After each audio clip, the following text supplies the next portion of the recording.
If you're a teacher, you may not like disruptions.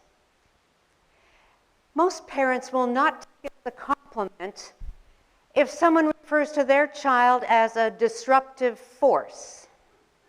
We speak about disruptions in things like traffic, disruption caused by a power outage, or we describe any chaotic or disorderly environment as disruptive. But is disruption always negative? Does a break in the flow of how things always happen a threat? And what can we learn about healthy disruption, if there actually is such a thing? The late Clayton Christensen, the Queens College and Harvard Business School educated academic and business consultant, developed the theory of disruptive innovation. If you've never heard of that concept, don't worry, I hadn't either. But if you're an astute business person, you will know it well, and you can explain it to me further. Disruptive innovation isn't just any new and unconventional idea or product. It isn't something that enhances or tweaks existing products, services, or structures, but it reshapes the market while offering radical new levels of accessibility for something that is broadly valued. Disruptive innovation has to do with an underdog, a smaller company with fewer resources managing to successfully challenge an established business through improved products and services.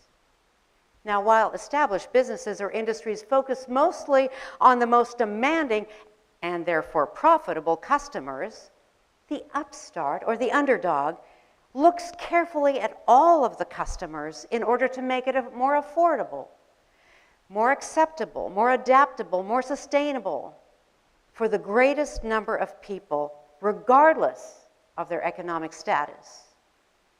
In addition, and importantly, disruptive innovations can't be labeled as such until it has stood the test of time.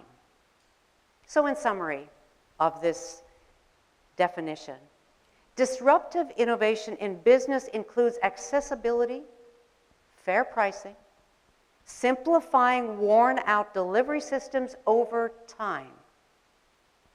To me, that sounds like positive disruption. We actually rely on a number of these in our everyday lives. Wikipedia is one, and Netflix is another. So you can think about that later. But didn't we just listen to an account of a disruptive event from the text that Sue read? This kind of supernatural, spiritual things don't happen, do they? We, after all, know about how life and death work. We, as a species, have been going through this generation upon generation. We don't expect many deviations from this concept of life and death. Just some uniqueness in personalities and cultures and the meaning that we give to birth and death and this span of time in between. We don't expect earthquakes and angels and complete curbing of power as death is reversed. The narrative of the resurrection of Jesus tells of an extraordinarily disruptive event. But that isn't the only disruptive event that we hear about from this text. The women who got up early on the day after the Sabbath make their way to the tomb to follow their traditional rituals and ceremonies. They pay their respects for the dead. They embalm the body with spices. Maybe the spirit too. In that sense, they were not knowingly disruptive innovators, but they may well have been.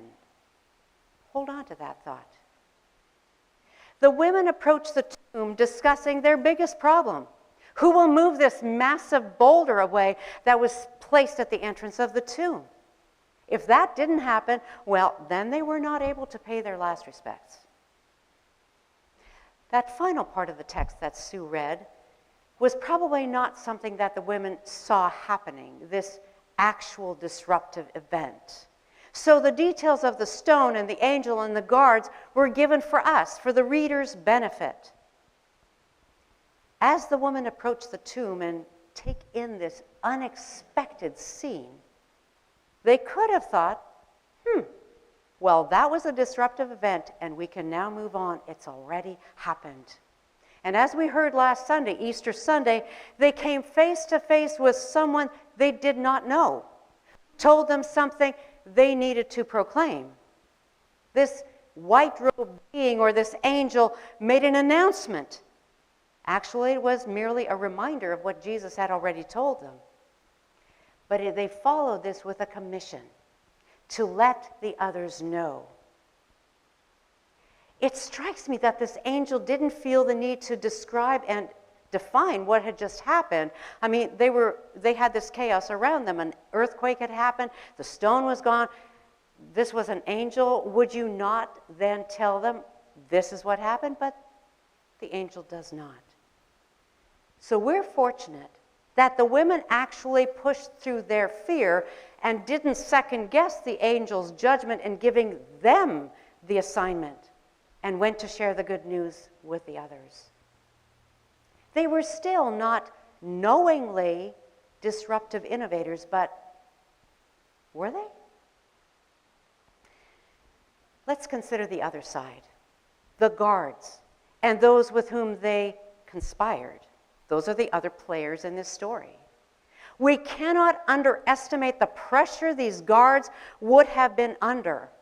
Remember, the empire and the religious dominant system wanted Jesus gone, and gone forever.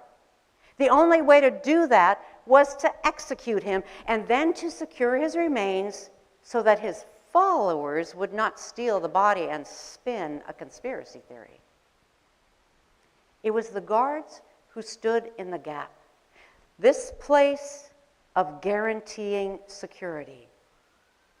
However, when there was a large cosmic event or an intervention of sorts, they were overwhelmed and unprepared and undersourced. They knew that their lives were on the line, and curiously they went to the religious leaders, the chief priests and elders. Why did they do that? They were employees of the empire, not of the religious establishment. It may have been that they felt the religious community would be more receptive to this story of a supernatural event than the Roman authorities. Maybe they felt the religious community was more invested in how this story played out. So they speak with the chief priests and the elders, outlining this strange phenomenon which had rendered them completely powerless to contain Jesus. The story that follows offers a very interesting study. The guards and the religious leaders devise a plan. Guards are not put in place simply to do a job. They are there to enforce the will of the empire. Guards falling asleep on the job could have resulted in immediate execution. So together, they fabricate this story which painted Jesus' disciples as the one who broke the law. How convenient. They have just created a disinformation campaign, and not even a particularly good one. The probability of a ragtag group of people that would come to this tomb and be able to move this massive stone and wrestle a body out of a tomb without waking the guards is completely ludicrous. But whoever claims that disinformation campaigns are logical or believable? As we have heard so often, if you tell a lie often enough, people will begin to believe it. Our text states that this is exactly what happened. We read that this report has spread and is circulated to this very day, presumably up to the time that that was written. There's another element at play, and it is always at play. When the empire is in danger of losing power, or the religious community is at risk of being discredited, paying for a cover-up seems very effective. Money is a powerful drug. It was the case then, and it is the case now. And remember, the disinformation campaign was set in motion after Jesus was seen by these armed deputies who failed to secure the tomb, resulting in his adversaries being embarrassed and exposed. An unholy alliance of dominant religion and authoritarian rule devised the scheme and sealed it with a large payment. But why are disinformation campaigns so commonplace, having such a long history of distorting truth? Well, a main factor is fear. When a public enemy can be identified either by the empire or by the religious establishment or by their unholy alliance, the first need is to paint them as a threat to the normal way of being. This was done poorly, but obviously effectively at Jesus' sham trial. After that, the public enemy must quickly be neutralized or taken out. And this is where Jesus' execution takes on a plot twist. What usually worked to allay their fears didn't work this time. To be clear, the disinformation was used in an attempt to secure the empire from something threatening their seat of power, and it was used to secure religion from needing to deal with one who was disrupting their system of control and exploitation. Disinformation backed with money does this well. Empires and dominant religions still reach for exactly the same tools. A second factor in why disinformation is so commonplace is that both empire and dominant religion want to control the masses. Power, controlling the narrative, eliminating threats, whether real or contrived, are the motivations. Disinformation backed by money works very well for this unholy alliance. And the bottom line is self-protection for both state and religion. Despite all of this, no individual, no entity, no organization, no group is ever destined to be controlled nor taken down by disinformation. Not at all. Power lies in disruption. Remember the disruptive innovation? Unlike the established controlling powers, political and religious in this case, the upstart or the underdog takes a completely different position, to take one step at a time in offering something of value, something of meaning and of purpose for the greatest number of people, regardless of their position or their personal credentials. That is disruptive innovation. And this is what the women started resurrection morning, or the day after the resurrection. Suddenly, we no longer have two equal actors in this drama, the guards and the women. We have one, and only one truly worthy actor. The women are the disruptive element. The guards contrive a power play. The women simply move forward with what they now know, what they've been commissioned to do, despite their fear and trembling. No excuses, no power, no spinning of tales, no aggressive confrontation. The disruptive innovators. There are fundamental differences here. One set, driven by fear, relies on deception, power, and money to try to control the narrative. The other discards all externals and focuses on the heart of what has just happened, not thinking about their image at all. And in the process, the women control the long-term narrative. The magnitude of what has just happened dominates without any effort. The focus is not on the projection of the guards, casting the followers of Jesus in an unsavory light. Soon enough, Jesus' presence will validate the women's mission. The other notable difference between these two actors is how they go about moving forward. For the sake of self-protection, the guards are in a hurry to try to get ahead of this narrative after the disappearance of Jesus' body.